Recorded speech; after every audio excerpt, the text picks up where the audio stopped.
Bonjour à tous, ici Astalis et on se retrouve dans cette 42e vidéo consacrée à la résolution des cubes à 6 couleurs. Cette vidéo n'est pas seulement la 42e de cette playlist consacrée aux cubes standards à 6 couleurs, c'est aussi la première d'un cycle de vidéos que j'ai baptisé Retour aux sources et nous allons voir pourquoi. Pourquoi ce retour aux sources? Parce qu'après avoir résolu nombre de cubes standards comme celui-ci et leurs dérivés, j'ai eu envie de revenir aux origines de la résolution de ce type de cube, et j'ai eu aussi envie d'aborder les choses différemment en répondant à deux demandes qui m'avaient été faites. La première demande qui m'a été faite par certains internautes, c'est de proposer une vidéo de résolution intégrale de chaque type de cube standard, comme par exemple ce cube 3×3. J'avais déjà tenu ce raisonnement pour résoudre des dérivés de cubes standards, comme par exemple ce Fisher's Cube, mais je n'avais proposé jusqu'à présent dans cette playlist que des vidéos traitant de chaque phase de la résolution de la famille des cubes standards. Dans ce nouveau cycle, je vais vous proposer une vidéo par type de cube. Ici j'ai un cube à 3 rangées, il aura donc sa vidéo dédiée. J'aurai également une vidéo dédiée à ce cube plus simple, à 2 rangées, et j'en aurai d'autres dédiées à des cubes plus complexes, comme par exemple ce cube à 7 rangées. La deuxième principale demande qui m'avait été faite, et qui rejoignait un de mes vœux personnels, c'était également de résoudre de façon encore plus simple si possible cette famille de cubes standards. J'espère que j'y serai parvenu lorsque vous serez arrivé au terme de ce cycle de vidéos. Si je reformule, le but de ce cycle de vidéos que j'ai baptisé Retour aux sources est de vous aider à résoudre le plus simplement possible l'ensemble de la famille des cubes standards, depuis ce cube à 2 rangées jusqu'à des cubes d'ordre nettement supérieur. En fait, un cube ayant un nombre quelconque de rangées. Et le but de cette vidéo précise est de poser les bases de cette méthode de résolution. Pour ce retour aux sources, je me suis imposé 3 grands principes que je vais suivre dans toutes les vidéos qui composent ce cycle. Premier principe, vous n'aurez aucun besoin de connaître mes anciennes vidéos de résolution de cubes, que ce soit des cubes d'une autre famille ou des cubes de la famille des cubes standards comme celui-ci. Même si je ferai de temps à autre allusion à d'autres vidéos, vous n'aurez aucun besoin impératif de les connaître pour résoudre n'importe quel cube de la famille des cubes standards. Deuxième principe, j'utiliserai pour l'ensemble de ce cycle une résolution dite imagée, c'est-à-dire une résolution qui n'impose aucune notation particulière pour les rotations, mais qui fait plutôt appel à des images évocatrices pour faciliter la mémorisation de ces suites de rotations qui permettent de résoudre le cube par étapes. Troisième et dernier principe, ce que j'appelle la transposition. Autrement dit, l'ensemble des techniques de résolution que j'aurai décrites pour un type de cube particulier, ici par exemple ce cube à 2 rangées, seront en partie ou intégralement reprises pour un cube d'ordre supérieur, comme par exemple ce cube à 3 rangées. Donc pour résoudre un cube à 3 rangées comme celui-ci, on pourra réutiliser de nombreuses techniques que j'ai déjà expliquées en détail dans le cas du cube à 2 rangées. J'en arrive maintenant à quelques définitions, et pour commencer, qu'est-ce qu'un cube standard? Qu'est-ce que j'appelle un cube standard? Pour moi, un cube standard se définit en 3 points. D'abord, c'est un casse-tête cubique articulé, suivant ces 3 dimensions.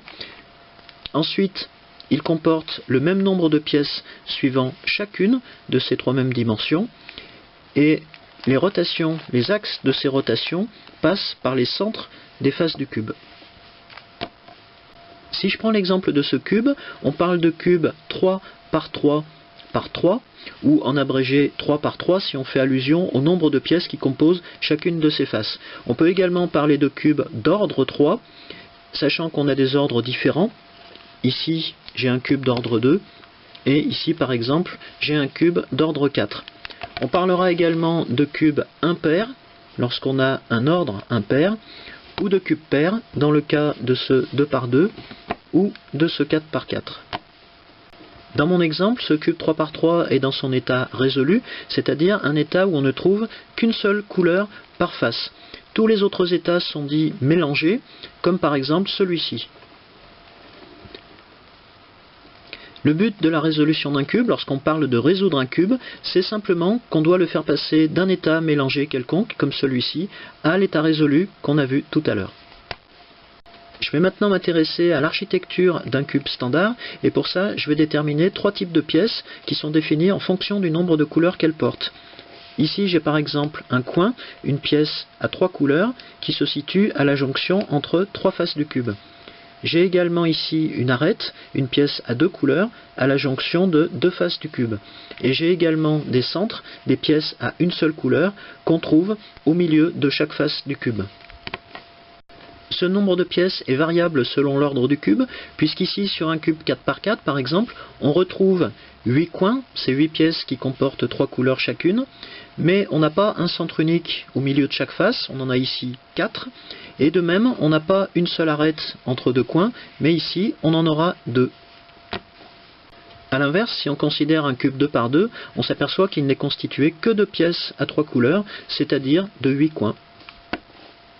Lorsqu'on parle de facettes, on fait allusion à la partie plane d'une pièce qui comporte une seule couleur.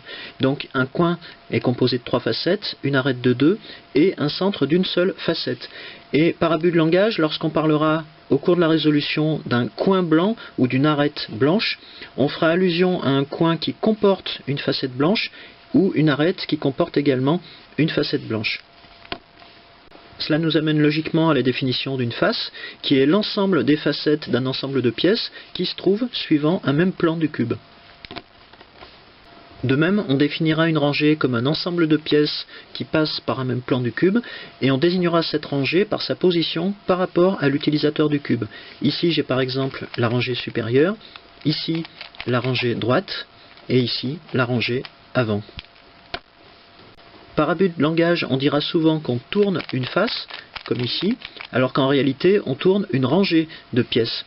Dans le cas du 3×3, ce n'est pas vraiment ambigu, mais si on part d'un cube d'ordre supérieur comme ce 4×4, tourner une face reviendra finalement à tourner une rangée externe du cube, sachant qu'il existe des rangées internes à partir du 4×4, comme par exemple celle-ci, qui sera la rangée interne droite. Je vais maintenant parler d'orientation et de permutation. L'orientation d'une pièce, c'est la position de ses couleurs dans l'espace. Dire qu'on oriente une pièce revient à dire qu'on change la disposition de ses couleurs sans modifier la position de la pièce sur le cube. J'ai ici par exemple un coin blanc, orange et vert.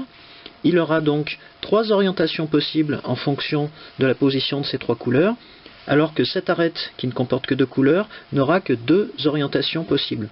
Pour illustrer l'orientation, je vais modifier celle de ce coin. Dans cette nouvelle configuration, on voit que le coin blanc, orange et vert n'a pas bougé, mais que la disposition de ces couleurs a changé. J'ai donc réorienté ce coin. Et j'ai fait de même avec le coin opposé de la rangée supérieure. Lorsque je parle de permutation, je fais allusion à un échange de position entre plusieurs pièces du cube. Ici, par exemple, je vois que j'ai permuté ces 3 arêtes de la rangée supérieure. Et une nouvelle permutation de ces 3 pièces permettra de les ramener à leur place pour retrouver l'état résolu du cube. Puisque j'évoquais les couleurs, je dois vous montrer quelle est la disposition habituelle de ces couleurs dans l'état résolu d'un cube standard comme celui-ci. Généralement, à l'opposé de la face blanche, on trouve la face jaune. À l'opposé de la face qui est normalement rouge, mais qui est ici rose sur mon exemplaire, on trouve la face orange. Et à l'opposé de la face bleue, on trouve généralement la face verte. Pour compléter ces couleurs opposées, on remarque également qu'on trouve les couleurs bleu, blanc, non pas rouge mais rose dans le cas de mon exemplaire, dans le sens inverse des aiguilles d'une montre autour d'un coin du cube.